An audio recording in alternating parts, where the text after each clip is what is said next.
briefly some answers for the 3 questions. How do you put customers at the center? Very easy. You design processes that include, in checking your customer understanding, going very deep on understanding what customers are trying to get done, what are they struggling with, what's holding them back from getting that done, and what are the goals and objectives that they have. And if you understand those 3 things, jobs, pains, and gains, and those are visible throughout all of your processes and always at the center, then you will succeed. The challenge is a bit, we get very disconnected from the customer, so we focus on products and focusing on making products better, but without having a clear understanding of customer jobs, pains, and gains, and without having anybody in the room maybe sometimes who's actually talked to customers. So without having that clear understanding, without formulating everything you do, all of the value you create around what customers are trying to get done, what they're struggling with, and what they're trying to achieve, if you don't frame it around that, you very quickly lose the customer out of sight. Then the second one, how is innovation designed and managed? What is the value of leadership? So innovation is bottom up and top down. So innovation is not about great ideas and innovative people per se. It's about ideas that can come from anywhere, and some of those ideas will work and some of them won't, but it's bottom up. It's those that have the ideas, they should be able to start. Now here's where the top down comes in. Bottom up alone doesn't work because you will invest in the wrong projects, you will let projects run for too long. So this is where the top-down support is extremely important. Leadership is not there to pick the ideas or to tell the teams what to do. Leadership needs to create the ecosystem so that innovators can thrive. They need to invest in the right way into the right projects. How do you do this? It's very simple. You let everybody start, but after a small amount of time, maybe 3 months, teams have to show evidence that supports their idea. What is evidence? Evidence is showing that customers actually have that problem. Concrete customers. You talk to 10 and 8 have that problem. You never ask, what do customers want? But you need to figure out what they're trying to get done, what are they struggling with. That's your first phase.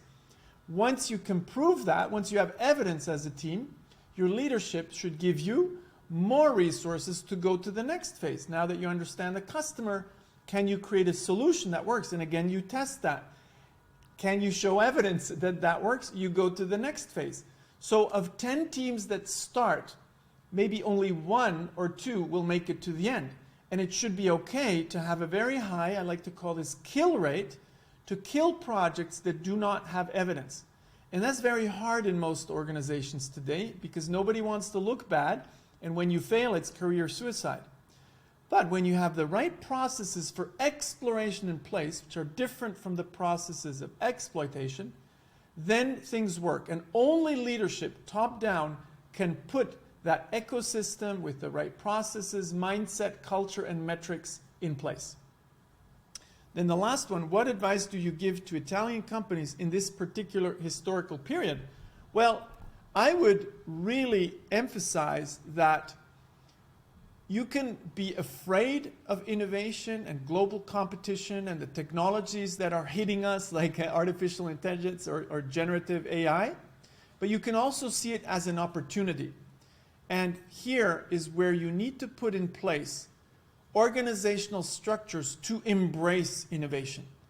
And sometimes we have these myths. We think innovation is all about technology. Innovation is about creating value for customers in new ways and capturing value with business models in new ways. And that is actually not so hard. It's a process and it's a willingness to do. So in particular, smaller, medium-sized organizations have a shorter time from decision to implementation. And I'm not talking decision to implementation of products and so. I'm talking about putting in place a system where innovation can work.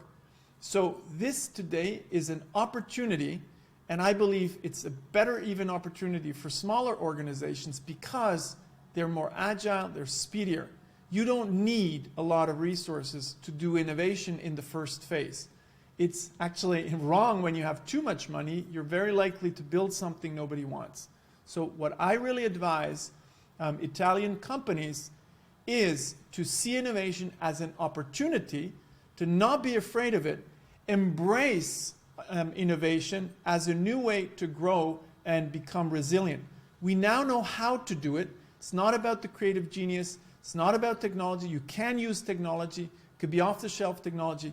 It's really about creating an organization that embraces innovation. And that is possible for innovations of any size, if you are willing to do it. So it's a decision to either be afraid of the future and risk disappearing and becoming irrelevant, or a decision to embrace the future and innovation and change your organization to be ready for it.